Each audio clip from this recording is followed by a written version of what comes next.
మరి ఈ ఇన్ని రోజుల్లో మీరు ఎక్కువ బిజీగా ఉన్న పర్సంటేజ్ ఎంత ఉంటుందండి? చాలా తక్కువ ఉంటుందండి. 10 years ఉంటుందేమో. మీరు ఆల్రెడీ 35 అయిందా? 35 ఏళ్ళు అయిందా ఇండస్ట్రీకి వచ్చి? అవుద్దండి. మహర్షి ఎప్పుడండి? మహర్షికి ముందు వచ్చాను. అంటే 40 అయింది 35, 40 దగ్గర 40 ఏప్రిల్ రెగ్యులర్ గా ఉండలేదు కానీ వచ్చి వెళ్ళిపోవడాలు, మళ్ళీ 6 నెలల తర్వాత రావడాలు, ఇలా ఇలా అన్ని కలిపి 40 years. 40 మోర్ దెన్ 40 నా లెక్క ప్రకారం ఉంటుందండి. 100%. 40 years ఇండస్ట్రీ. 40 years industry.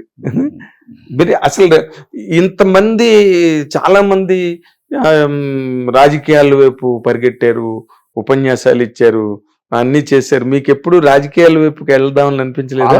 నాకు ఇష్టం లేదు, నాకు తెలియదు కూడా అది. అవునా?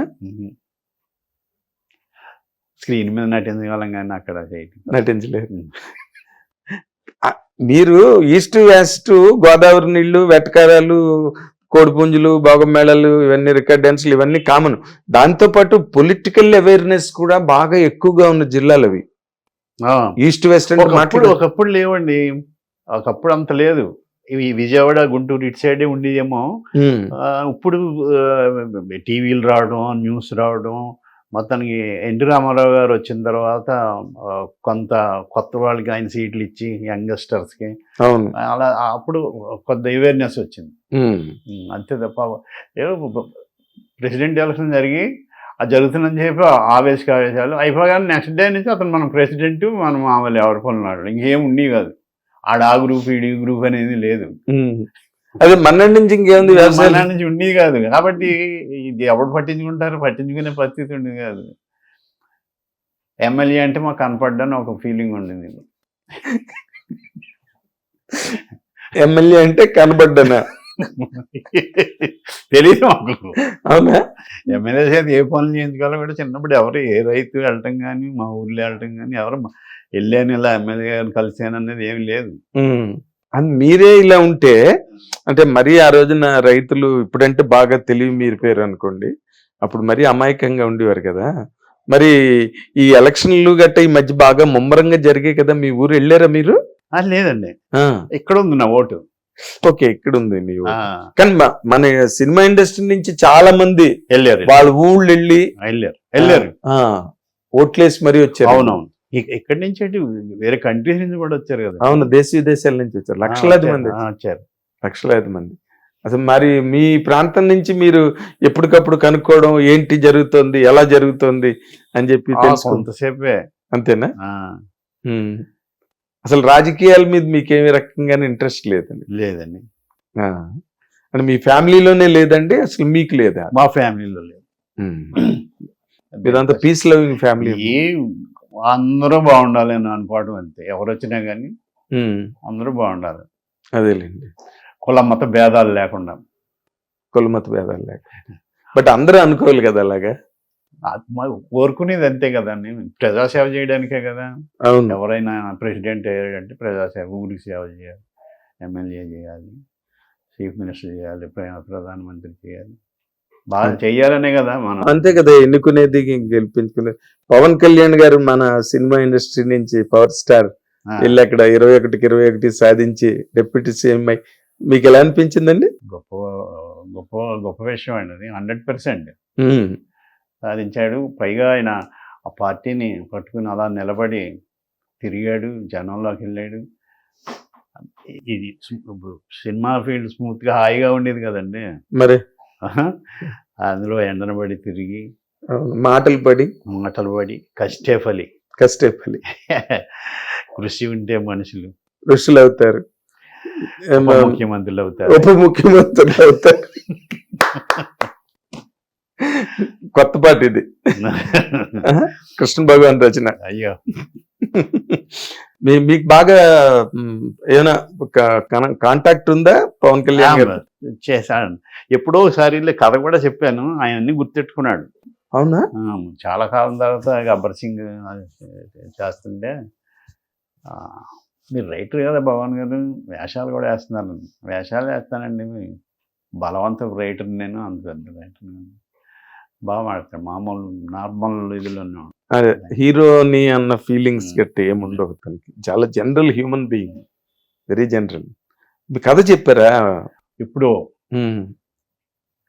ఏమైందా కథ మరి? ఆయనకి ఇష్టమైన 4 సినిమాలు చెప్పాడు ఆయన.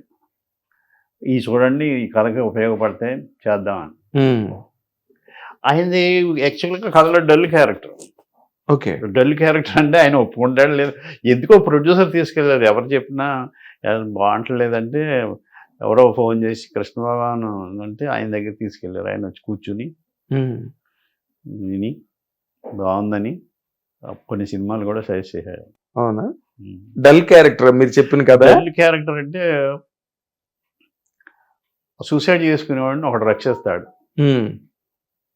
ప్రకాష్ రాజ్ గారు లాంటి ఒక జగపతి బాబు గారు లాంటి వ్యక్తి. నీ మీద ఇన్సూరెన్స్ చేసుకుంటాను, నేను చచ్చిపోమన్నప్పుడు చచ్చిపోంటాడు. బో, మంచి పాయింట్ అండి. చెప్పాను ఎయిటింగ్లో తీసేయండి. మంచి పాయింట్. పవన్ కళ్యాణ్ గారు చేద్దాం అన్నారా దాన్ని? చేద్దాం. అవునా? మరి ఎందుకండి కార్యరూపం దాల్చలేదు? ప్రొడ్యూసరు చేసుకురండి ఉమ్. చెప్పారు కదా పవన్ కళ్యాణ్ గారు ఉమ్. అని ఆ ప్రొడ్యూసర్ నాకు ట్రైన్ ఎక్కించాడు. చేసుకుని వస్తానండి, కథ మీద అనిపించుకుంటే బాగుంటుంది అన్న. అదేంటిది? అడ్వాన్స్ ఇవ్వాలి కదా, ఇంకా కథ నాదే కదా. అవును, మీద అనిపించుకోండి అన్నది. మీద అనిపించుకుంటే బాగుంటుంది అనుకుంటున్నాను. మందే అని అదే అనిపించుకోండి అని. మీకు మీ వెటకారం ఆయనకి అర్థమైందో లేదో తర్వాత అర్థమైందా? అర్థమైంది. అతను చేతులు ఎత్తేసేటట్టున్నాడు. ఉమ్. అలా అలా అలా డ్రాగ్ అయిపోయింది. అయ్యో.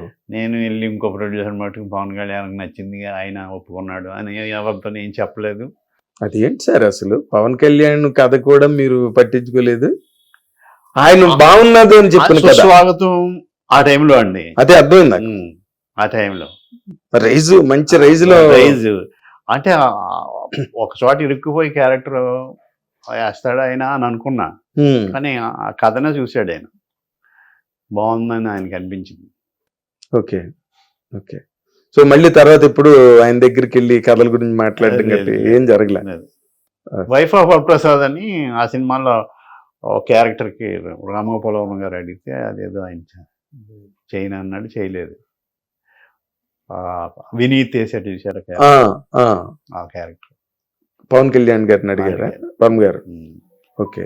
మీరు ఆ సినిమాలో చేశారుగా? ఎగ్జాక్ట్లీ రాశాను. Wife of Varaprasad. Okay. Okay. మీరు డైలాగ్, మీరు ఎన్ని సినిమాలకు రాసి ఉంటారండి డైలాగులు? ఊరికే 2-3 రాశానండి. అంతేనా? అంటే సప్లై చేశాను ఊరికి, ఇది ఇలా ఉంటే బాగుంటుంది, ఇలా ఉంటే బాగుంటుంది అని. థాట్ కాంట్రిబ్యూషన్ అంతే. ఆ సీన్ ఇలా కన్నా ఇలా ఇది పెట్టడం, Hmm. లేకపోతే మా ఊళ్ళో జరిగింది తీసుకొచ్చి ఇక్కడ పెట్టడం. ఎక్కువ నేను రియలిస్టిక్ తీసుకొచ్చి అదే మీ ఊళ్ళో జరిగినవి బోల్డ్ ఉన్నాయి సినిమాలు. అయ్యే పెడతాను. తర్వాత ఇప్పుడు ఈ ఈ సినిమాలు చేస్తున్న ఈ ప్రయాణంలో మీరు ఎక్కడ కూడా రైటర్ గా మిమ్మల్ని మీరు ఎస్టాబ్లిష్ చేసుకోవడానికి ట్రై చేయలేదు. ఏదో అంత సైలెంట్ సంగీతం లాగా ఎవరికో కావాల్సింది చేయడమే తప్పితే డైరెక్షన్ వైపు కూడా ఎక్కువ మళ్ళలేదు, ఏం చేయలేదు.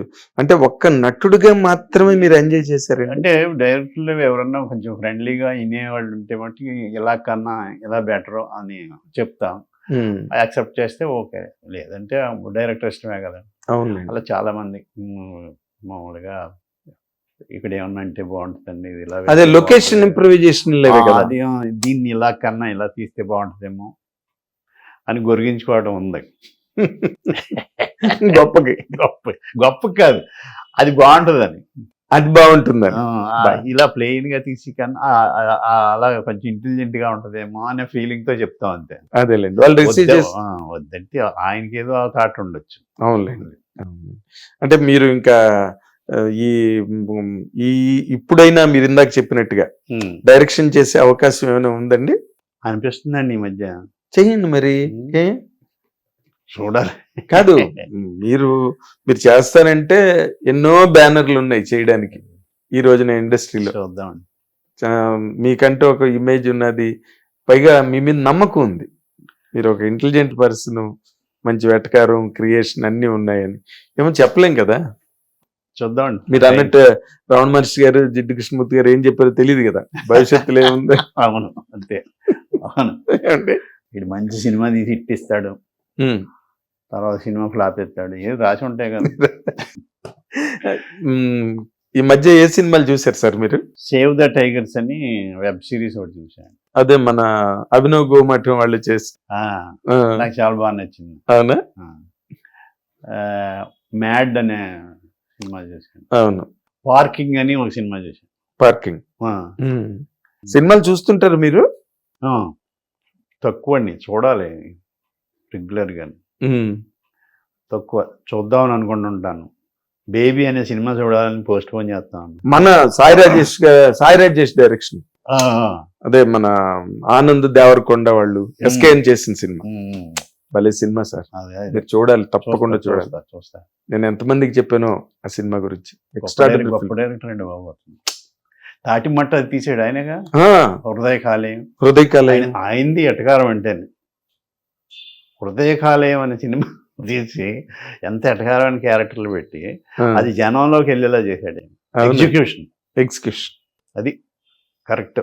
అవును, మామూలుగా సంపూర్ణేష్ బాబు లాంటి హీరోని పెట్టి మరి చూడండి, అతను ఎవరు ఇలా మట్టల్లో పడేసాడు, లేచి రావడం ఏమి ఎబ్బెట్టుగా అనిపించలేవు, నవ్వొచ్చేలాగా ఉన్నాయి. అతను ఏమనుకున్నాడు, అది సాధించాడు. అది మీరు బేబీ చూడాలి. ఐఎమ్ టెల్లింగ్ యూ ఆనెస్ట్లీ, నేను ఎంత మందికి చెప్పాను, దాని మీద ఎన్ని వీడియోలు చేశాను. చాలా కష్టం. మనం బాలచంద్ర గారు అద్భుతం అని అనుకుంటాం కదా, అసలు అలాంటి కంటెంట్ ని హ్యాండిల్ చేయడం ఎంత బ్రిలియంట్ గా హ్యాండిల్ చేసాడంటే Sai Rajesh, you will get stunned. నేను సెకండ్ హాఫ్ లో బయటకు పరిగెత్తి వచ్చా, థియేటర్ లో కూర్చోడానికి భయం వేసి. అమ్మాయి ఆ హీరోయిన్ క్యారెక్టర్ ఎటు జారిపోతుందో అని ఆడియన్ గా మీకు భయం వేస్తుంది. అరే ఈ పిల్ల దారి తప్పిపోతుంది, ఈ పిల్ల జీవితం అయిపోయింది, మటాష్ అయిపోతుంది, చూడలేమురా బాబు మనం అని చెప్పి బయటికి పారిపోయింది. మళ్ళీ అందరూ కూర్చోపెట్టారు తీసుకొచ్చి, రేపు సినిమా మీద మాట్లాడాల్సింది మీరే సార్, మీరు వెళ్ళిపోతే ఎలాగని చెప్పి. అంత వండర్ఫుల్. 3 hours. గ్రేట్ డైరెక్టర్ అండి. Everybody has to be appreciated only because of Sai Rajesh and SKN producer. Flat కూడా అమ్మేసి సినిమా తీసాడు సార్. అవునా? తన ఫ్లాట్ అమ్మేసాడు ఎస్కేఎన్. మనం బయటకు వచ్చి ఏదో ఎస్కేఎన్ పంచులు, తర్వాత ఊరికే రైమింగ్ లో మాట్లాడుతూ ఉంటాడు అని ఏదో జోకీగా తీసుకుంటారు ఎస్కేఎన్. బేబీ వచ్చిన తర్వాత ఎస్కేఎన్ చూడడానికే భయం వేసింది అందరికి. అలాంటి సినిమా సార్ అది. యూ విల్ సీ ఏ బాలచంద్ర గారు కూడా ఇలా చేయగలరా సినిమా అని అనిపిస్తుంది. ఇమీడియట్ గా చూడండి, చూస్తే నేను మళ్ళీ డైరెక్టర్ బాలచంద్ర గారితో పోల్చారు. నేను ఎన్నో ఇంటర్వ్యూలు కూడా చెప్పాను అన్నమాట. కష్టం అలాంటి కంటెంట్ ని హ్యాండిల్ చేయడం, అంత రిస్కీ కంటెంట్. కొన్ని సీన్స్ అయితే సీన్స్ ఆఫ్ ది సెంచరీస్ ఉన్నాయి అందులో. సీన్స్ ఆఫ్ ది సెంచరీ, ఈ శతాబ్దపు సన్నివేశాలు ఉన్నాయి అందులో. చూడండి, 100%. సో మీరు నా కోరిక మేరకైనా మీరు డైరెక్టర్ అవ్వాలి. 100% మీరు సక్సెస్ అవుతారని నమ్మకం ఉందండి నాకు. ఆశీర్వాదం. ఎందుకంటే ఇప్పుడున్న ఈ ఒక ట్రెండ్ ఆఫ్ ఫిల్మ్స్ లో కృష్ణ భగవాన్ ట్రెండ్ అని ఒకటి వస్తుంది, మీరు గమనించుకోండి. కావాలంటే చెయ్యండి, మీరు కొత్త వాళ్ళతో చేసినా పర్లే. వెస్ట్ గోదావరి, ఈస్ట్ గోదావరి ఆ స్లాంగ్ బాగా చెప్పేవాళ్ళు. ఎంకరేజ్మెంట్ ఇవ్వండి అలా. 100% మీరు, ఎందుకంటే నేను ఎవరికో పనికిరాని వాళ్ళకి ఎంకరేజ్మెంట్ ఇవ్వట్లే. ఇప్పుడు మా ఆడియన్స్ కూడా ఇది కరెక్ట్ డిస్కషన్ అనే అనుకుంటారు. ఎందుకంటే because you're a creative person, ఎన్నో సీన్లకి ఎన్నో సినిమాలకి హెల్ప్ చేసిన మనిషి, స్టేజ్ నుంచి వచ్చిన వ్యక్తి, రైటరు. వంశీ గారే మిమ్మల్ని ఐడెంటిఫై చేసిన రైటర్ మీరు. ఇవన్నీ మీకు ఉన్నాయి. ఇవన్నీ మళ్ళీ అంటే ఊరికే సాచురేషన్ లోకి వెళ్ళిపోకుండా మళ్ళీ మిమ్మల్ని మీరు రిఫ్రెష్ చేసుకుని మళ్ళీ ఇంకొక యాంగిల్లో కృష్ణ భగవాన్ గారు బయటకు రావాలని కోరుకుంటున్నాం sir. And thank you, all the very best Krishna Bhagavan గారు. Thank you. ఇది కృష్ణ భగవాన్ గారి తాలూకా ప్రయాణం గురించి, ఆయన పంచుల గురించి, అందులో ఆయన తాలూకా మొత్తం ప్రయోగాలు కానీ అభిప్రాయాలు. అన్నిటినీ మీరు చూసి ఎంజాయ్ చేయండి. అండ్ నాతో పాటు మీరు కూడా ఏకీభవించి ఏకమై ఆయన డైరెక్టర్ అవ్వాలని తొందరగా మనం కోరుకుందాం. హిట్ టీవీ ప్రేక్షకులందరికీ నమస్కారం. నాగేంద్ర కుమార్ గారు ఇంటర్వ్యూ చేశారు, బాగోపోతే చూడలేండి అంతేగా.